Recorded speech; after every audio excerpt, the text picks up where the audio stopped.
Hey everyone, and welcome to Big Red Homestead. I'm Josh, that's Caleb, and today we are talking about Matt Rhule's back-to-back Big Ten wins. Nebraska beat Northwestern yesterday, and we have a lot to talk about, obviously, and it's going to be a wild one. So we're going to go into the biggest breakdowns, takeaways, and everything we learned about Nebraska in this game. And let me tell you, there was a lot to learn, a lot of beautiful gold nuggets in this one. So without further ado, Caleb, how are you doing?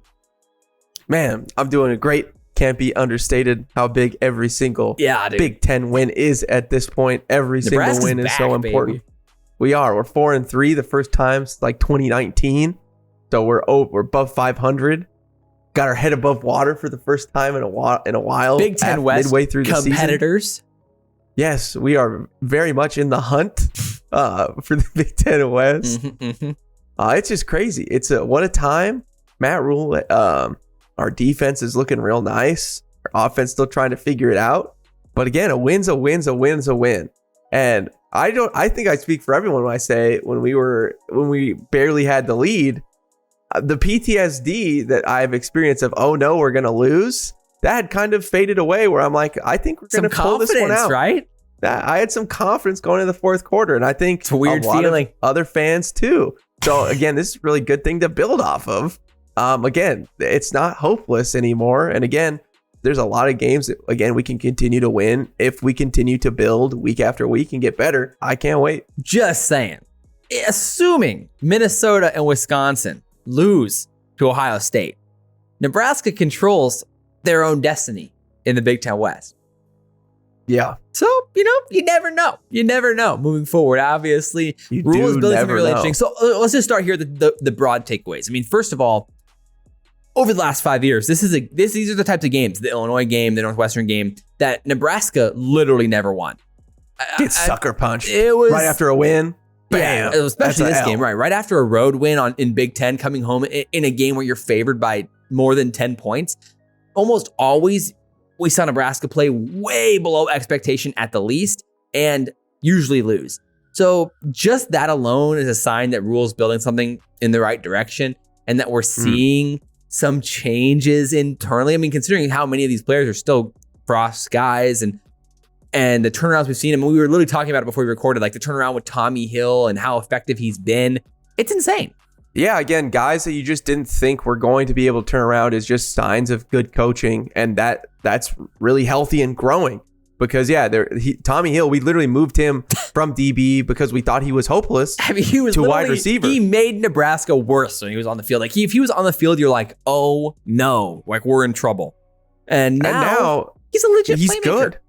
Yeah, he's a legit playmaker. He's done really good in a lot of situations. He was asked to step up when some of our DBs have gotten hurt, and he's played well, fit in the system, and a trustworthy guy out on the field. And again, something that Matt Rhule's talked about multiple times, which is just crazy because this dude has had to, he went from Arizona State here. He had got buried on the depth chart on both sides of the ball, and now he just kept fighting and scratching. Right. And now he is starting again. So it's just really impressive, A, for Tommy Hill, and B, for the coaching staff. Again, for guys like that, where you're like, man, there wasn't a chance. Or again, multiple offensive line guys. I mean, like Bryce Benhart, it's no surprise here. He was the bane of our, a lot of fans' existence for the last 2-3 years.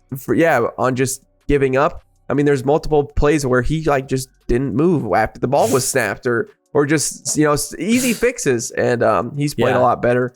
Yeah, and been a solid contributor and a really good pass protector when he was one of the worst in the country, like the last year. Right, exactly. So I guess we can just kind of transition into the offensive takeaways here. So I mean, like you said, 100%. Bryce Benhart again, another really solid game, stacking them together now, which is, again, something consistency, that baby. We're excited to see. This was something that Rhule talked about a ton in the offseason. He said he truly believed that Benhart would have a breakout season, which, to be fair, I don't know if I would classify it as a breakout season so far, but a season that he's actually improved. Compared to where he's been, 100%. Well, that's fair. Compared to where he's been before, he may as well be, like literally a Hall of Fame NFL left tackle or right tackle. But like, the development is a building block that we've seen from Rhule now. And so, Rhule is following up on some of these statements that he made in the offseason about the development, even with all of the controversies that the offense has continued to face. So with that said, what are your biggest takeaways on the offensive side? Obviously, having so many replacements now. I mean, you look back at the spring game, like out of the 14 deep in the spring, essentially the 14 guys on the offensive side that saw the ball, that saw the field the most, like 7 of them are currently hurt, including now Billy Kemp. So what are your thoughts on this offense? This offense has had to deal with a ton of different stuff, and we've been able to overcome this far and be able to score points to win, and with Harburg being the starter. The other good thing about the offense is we're recovering fumbles. We're fumbling, but we are jumping on the ball. And that's at some point that does have to come down to coaching, because we weren't recovering those fumbles in years past. No. I mean, literally under all of Frost, under all of Riley, really under all of Pelini for the most part, we really weren't recovering these types of fumbles. So something has changed here in that regard, where now we actually are consistently recovering them. Again, that's come down to detail. And I think that's the biggest reason why Sims got pulled, right? Is because when he bobbled the snap, fumbled it, he didn't go down. And I think that's the biggest reason why Heinrich Harburg is starting. Again, because he did it again this week. Yeah. But he fell on the ball. I mean, the ball was on the ground way too much, obviously. It's been way too much on the ground. That's a huge problem. So let's just start there with Harburg. What are your thoughts on Harburg in this game? A mixed bag, obviously 2 picks. I mean, statistically, not one that you're going to write home about for him. Obviously, the huge touchdown to Malachi Coleman, which we can talk about as well. Takeaways on Harburg. Yeah, it's a mixed bag for sure. Again, he's a great runner that was consistent even this week. I thought he could have even been more successful on the ground game. The passing, obviously the first play was not a good throw. 85 yards passing. What's crazy is that throw is probably a touchdown or like a 60-yard play. Gosh, if you throw it, there was nothing but green grass, and that was either to Borkature or to Fedoni, whoever he chose. And I get there was some pressure, but he could have moved up in the pocket, and that's just again the young quarterback thing of you got to be able to move up in the pocket, make the throw, because that was a huge play that he left on the table. Not only that, it gave them the ball, and they were able to score 3 points off it. And then obviously the fumbles, the drop in the snap, another miscue with Fleeks in him.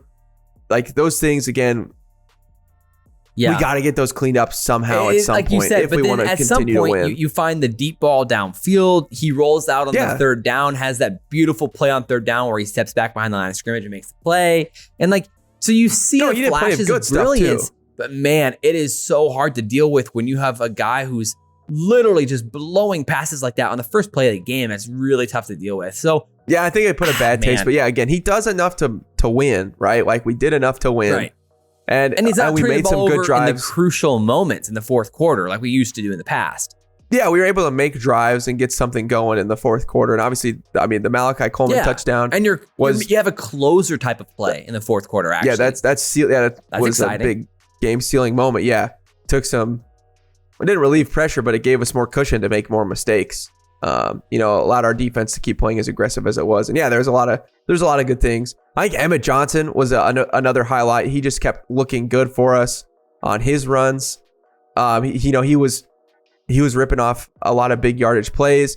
Did some things, was elusive even when the offensive line seemed to fail him. Our pass block has been pretty good this season, but our run block still needs to continue to prove on that front. But again, Emmett Johnson looked really good, and that's good because he had we need some of it. Basically, had 3 really nice runs, and I thought this was the first game where he really showed the NFL level type of talent upside that he might have. I mean, that little jab step where he bounced off of the contact behind the line of scrimmage and then scurried through the tackle to get up to the first down marker. I mean, that was an elite level play.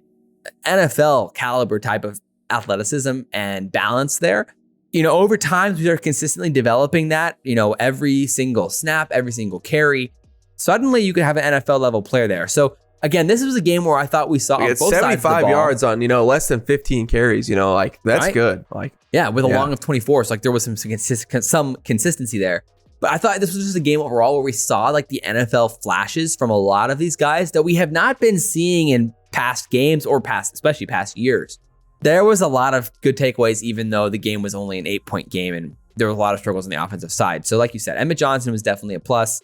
Obviously, Malachi Coleman, the receiving core. I mean, Malachi ended up being the leading receiver. I mean, we only had 8 completions. One catch. 8 completions of the game. That's just sad. Yeah. To be Northwestern, they were ready. They barely blitzed though. They were dropping 8. Yeah, over 90%. They wanted Harburg to throw. They wanted us to bust those zones. And I think again, Billy Kemp getting hurt early. Matt Rhule said it himself. Billy Kemp was a big factor in this game, and not having the slot receiver where there was a lot of success with other teams there. I mean, Harburg he's had to find a new more trustworthy target every week besides Fedoni. Like, it's been crazy. So this was one thing we talked about last week. And I think overall, I got to say, I'll toot our own horn a little bit here with some of the takeaways and X factors that we had from last week in the predictions video. A lot of that came true. And even we talked about the importance that Billy Kemp was going to potentially play in this game, as we had seen the slot receivers against Northwestern in previous weeks tear them up. And we're like, dude, there is so much opportunity here. And Rhule literally said in the press conference, like, it was devastating losing Kemp early, because he said, I quote, couldn't even tell you how much we had planned for Billy Kemp in this game. So it's a shame that we lost him and we didn't really get to see what he had. Yeah, I felt like, again, there was a lot of good plays. And we saw the jet sweep again, something that we saw other teams have success with. I literally think that it was the exact same play that Howard ran on them. Yeah. Like stuff that we were watching in the film. We're like, oh, this is a good play. We should definitely bookmark this one. Game plan wise, what are your thoughts here on the development of Satterfield and how he's calling games right now, and pros and cons? He is handcuffed. I think everybody can admit that Right. it's not what he wants. You know, the quarterback that we brought in didn't turn out the way that we wanted it to. The only time I was really frustrated with Satterfield is where in the late third quarter, in the early fourth quarter, when we throw the ball 3 straight. Oh yeah, coming off the missed field goal. Granted, I think the first down play that he drew up was great. Like, it was open. Harburg just missed the throw. Yeah, the wheel route. And yeah, that was a really great play. Open. Yeah, and then the second down, I think, I think I would have rather just had him run, an option or something. Get some yards there. Again, just get some yards, have him have some options, because if not, like a 3rd and 10. And he knows, like, Harburg's only completing the ball 50% of the time. So it's a coin flip of whether that's going to be a completion. I think you got to take the smart play and try and get some yards there. Yeah, that's but fair. Besides that, he later, I think we threw on the first down again. We did run it. So it's like, we just, it's the tough thing I know that he wants to open up the playbook and stuff, but like, Dude, there's only, our bag only is so deep. He averaged 5 yards per completion, and that's including a 44-yard touchdown. Yeah, it's not pretty out here, guys. Oh my gosh, dude. This was disgusting. We had 85 passing yards this game. It was. So think about that. What that was on a half. per attempt basis. If you took out the 45-yard touch, that's one of the worst, yards per attempt games we've seen at Nebraska. Satterfield, I think, is starting to more effectively dial in on the strength of this offense, and obviously sprinkling in that speed rush way more effectively. And I mean, to be fair, like, that 44-yard touchdown was a triple option, like old school triple option. Fake handoff. I love it was a Tom Osborne call to the Ron Brown's like, we got to pull this out. Like, we're getting creative. We're adding in new elements. We're, I think, more effectively game planning, and the blocking is getting more efficient. So it's a slow progress on the offensive side, considering how many new faces we're seeing out there. But slowly but surely, maybe by the end of the year, this offense could be, at least not. A lot of the pass plays we are dialing up, the long ones, they feel like they can be very successful. It's just, we got to execute. Yeah, for sure. But they've looked good. All right. So on the defensive side, I mean, there is so many. This is the real video. Come on, guys. Goodness, this is really what you wanted to talk about. The offense, we had to get through it, just like you have to watch it. But the defense is what you want to watch and what we want to talk about, because it was so fun this week. Wasn't it? Oh, man. Dude, again, like, just the contrast. The contrast of what we went, how boring our defenses were these past few years, how fun watching this defense was. Again, how scared our defense was these past few years, bro. Brendan Sullivan was blitzed on 64.7% of his dropbacks. Tony White is playing Madden. Like, this is insane. If you know their weakness is the offensive line and you can match up, press the dang wound. Yeah. Pour salt in it. We just go after it. I love it. Like, he just, again, if he sees weakness, he goes for weakness. That's defense 101. Like, we just went bear down. We literally just 5 on. Well, so that was the thing, on the defense. Rhule mentioned that matchup single coverage. You can't double team this. Come on. So that was the thing. Rhule said that they dialed it up, and they had the specific, like, 5 defensive lineman package in there for these situations. And we saw it a handful of times, and it was extremely effective. So again, like, I love the idea that we're identifying these advantages. We're scheming up specific packages for it. Obviously, part of the advantage of the bye week is that you can actually do that. But again, these are the coaching matchups that before we were losing all of these XYZ coaching matchups before with Rhule or with Frost. And now we're seeing that we're actually turning the table here. We're winning. We're turning the page and winning these X and Y matchups. And suddenly you have to feel really excited about how we're game planning and identifying weaknesses and developing new packages and new looks specifically for opponents just like this. The trust in their guys to try and win. Like Scott Frost, he talked about fear of failure and not having any, but it was all talk. It was gamesmanship. It didn't translate to the field, because if it would have, JoJo Domann would have played earlier. Divino Zigbo would have played earlier, because those were guys that didn't have fear of failure, that were willing to make plays and make mistakes because they were willing to win the game. And so that's why JoJo Domann didn't get to play as much when he was early on, even though he was willing and ready to make plays. And guess what? These freshmen, again, and these guys, there isn't a fear of failure, because we're trying to win a game, not trying not to lose. Right. And they're backing it up. We're seeing them unleash Prince and Will. we're attacking and trusting our players. Prince Will and Cam Lenhart are getting unleashed, and like Prince Will, I mean, dude, he literally looks like he could start right now. I mean, he played 39 snaps in this game and looked great. Basically the entire game. Had some extremely high IQ plays. There was even one that I mentioned. We were doing it in the breakdown. Shout out Patreon, by the way. Prince Will, like, just showing his maturity as a pass rusher. So oftentimes, like a defensive lineman might like blitz upfield and then just kind of keep trying to push their way around. But instead, Prince Will actually spins back to contain his edge, sensing that Sullivan was going to leak out towards his side, comes back and makes a group tackle on the sack there. And you're like, that is a mature defensive lineman pass rushing the quarterback there. Like, that's what you like to see from a senior. And that's Prince Will out there doing it as a true freshman. And so overall, like, you see Prince Will, you see Cam Lenhart out there. We even saw James Williams got brought up from the scout team, essentially, played those 7 snaps, those 7 the 5-man D lineman sets, and he got a sack at the end of the game there. So it's like the coaching and schematics. But again, they knew again, and they I love how when they see a guy, they want all their guys to play. If they see situations where they're successful, they want to plug them in and play. Like, again, which is just so exciting and use a great the thing players for recruiting. you have, right? And again, a great thing for recruiting. It's Agreed. like, hey, if you show us something and you're good in a situation, you will get your spot on the field. And again, look at all the guys we played. Like Elijah Judy's getting snaps. All these guys, Lynham's getting snaps. Ethan like guys Nation. that were not getting snaps. Right. Like so many guys that weren't, they're just, again, that they see something, they want to see what they got on the field. They want to trust it. They trust in their guys. They trust their coaching. They trust their team. And it's just, again, it's infectious. It's so exciting. Something that we haven't seen in either of the last coaching staffs. And like, that's true coaching. And like, again, this gets you hyped. Yeah, and some of the plays that Javen Wright made as well. I mean, there's so many guys on the defensive side that like are starting to show that NFL flash, and like you're starting to see them play faster now, I think, even than they were earlier in the season.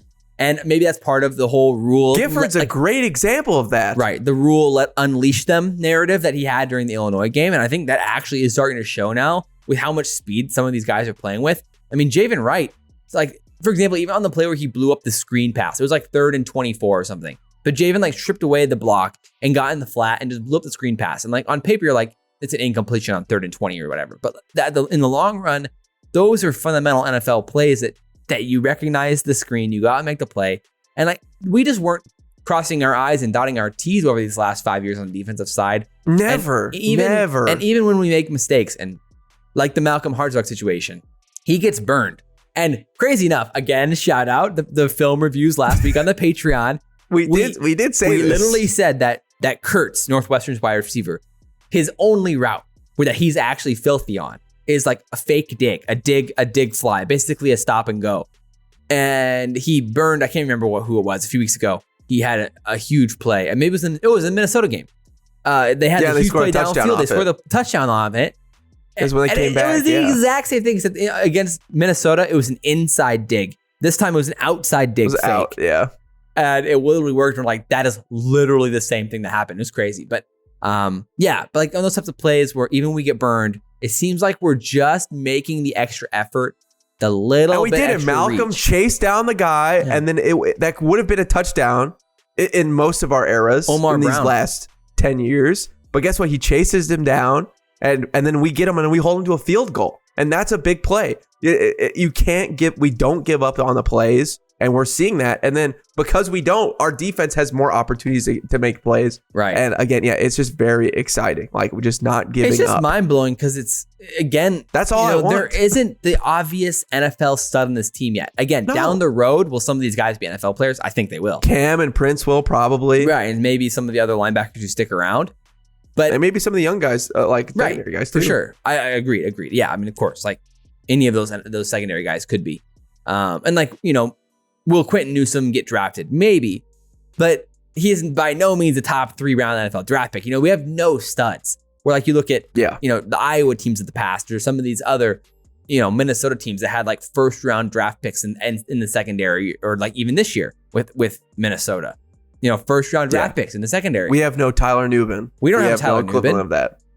And our defense Imagine if we had a Tyler Nubin with this team. That's what I'm saying. So this is where you get so excited and just really, really pumped for the future. And it's exciting. It's fun to be excited about the future for Nebraska for the first time in a long time. And overall, like the whole defense played well. Even the players who played bad still had like respectably fine games, like a Nick Henrich or someone like that. So overall, you got to be excited. Moving forward, obviously, Purdue's going to be a little bit more of a test because they have a few more athletes, I would say, on the offensive side. And their offensive line is not nearly as bad. Overall, it's a lot. There's a lot to like. Again, and now we've stacked multiple games of our defense being consistent for all 4 quarters. Right. And now that's the continued challenge for them is, can you not nap any one of these last games? Like, you only get so many of these.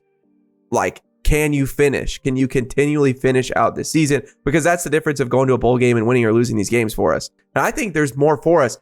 There's strip sacks that we had 8 sacks, no strip sacks. Right. Like, that's one thing that can happen. Turnovers are More probably picks. the only negative right now where you, and again, the upside athleticism, but good news is like in the Michigan game, our lack of athleticism, like we were out athleted in that game for the most part and fundamentally. But the rest of the Big Ten though, we're competitive. And there's opportunity there. Like you said, the turnovers are still in for question. We have not been good at forcing turnovers, and hopefully that'll improve over time. But I'm not convinced it will. I think we've had opportunities. Like Phelan had an opportunity to make a play. Giffords had opportunities to get picks. Javen like, Wright got held on that. What could have been a strip sack or something like that. Facts. I think one of the greatest things I've heard from Matt Rhule this year, he's had a lot of good quotables, but he's like, it's my job to make sure that my coaching staff aren't fans. And I thought this was so good. He's like, fans, like they're doing their job. He's like, he referenced his daughters. Like, my daughters are supposed to be getting ahead of ourselves, thinking about bowl games. Like, that's the fans' job. I love that. I love our fans. That's why we get to talk about the future. We get to talk about next season. That's what we get to talk about the future, but they can't. They have to be in it week to week. And that's just so true. You can't get ahead of yourself. And that's with anything, right? With work or whatever, in anybody's own lives, you can't get ahead. If we learned anything from watching the Big Ten West games this year, is any team can beat any team. Yeah. And so that means you have to prepare super hard for Purdue. So that's what I'm hoping we can do this week. Because again, all of these teams have beat us in recent years. Like Purdue, they went last year to the Big Ten championship. Like they're a good, and they brought a new coach. They've done good things. They're a solid team. It's a tough challenge. Just continuing to be consistent. That's the hope. So I hope that our coaching staff and I feel like it's easy to get ahead of ourselves though, and now crown us like Big Ten West champions or something. Like there's still a lot to prove here, and just because our defense is like a top, where would you put 20? Our defense right now? I would for sure lock 25? It top 25. The question would be, is it top 15? It's hard to say. I would say we're somewhere in that 15 to 25 range. I think 15 to 20. Yeah, that's fair. I think 15 to 20. A lot of things. I think our secondary, again, with some of the injuries, it's not been as good without like Singleton. Yeah, Buford. And Buford. So like if we got those guys the depth back there toward the is end scary of the season, if you have those guys there. Yeah, then you're looking, and imagine that like Singleton getting better in week in and week out. Like some of those guys, like we'd be very filthy at the moment. Like this is what building a program feels like. Oh my word. It's crazy. We do want to shout out the Discord. So we owe the Discord some shout outs. Right now, we've been doing predictions in the Discord. So you get the links down in the description to go join, hang out with us, react to all the games, talk through everything. we're always in there hanging out. And so we've been doing predictions every single week. So Northern Illinois game, Bo Val won with a prediction 38-13. Shout out Bo. And then I won the LA Tech prediction, which is kind of crazy actually, 28-10. Things you love to see. Then the Slice of Life won the Michigan prediction 45-3, predicting Michigan. That was unfortunate. And then OG Hawk won the Illinois prediction 21-10. So we did owe some shout outs, and we'll be doing predictions again for this week again, Purdue. So join that. And of course, we launched the Homestead Store. So the link is down in the description. Go support it. We're hyped. People have been ordering and we've been getting some good feedback. And this is this season's design. So, lock in your chance to get this season's designs. Head to Homestead Store down. Link is in the description down below. Check it out. And there's something for everybody there. And they're pretty fire, if I got to say so myself. Totally not biased. They are fire. As always, guys, I'm Josh. That's Caleb. This has been Big Red Homestead. And guys, we will see you next time. Go Big Red. Go Big Red.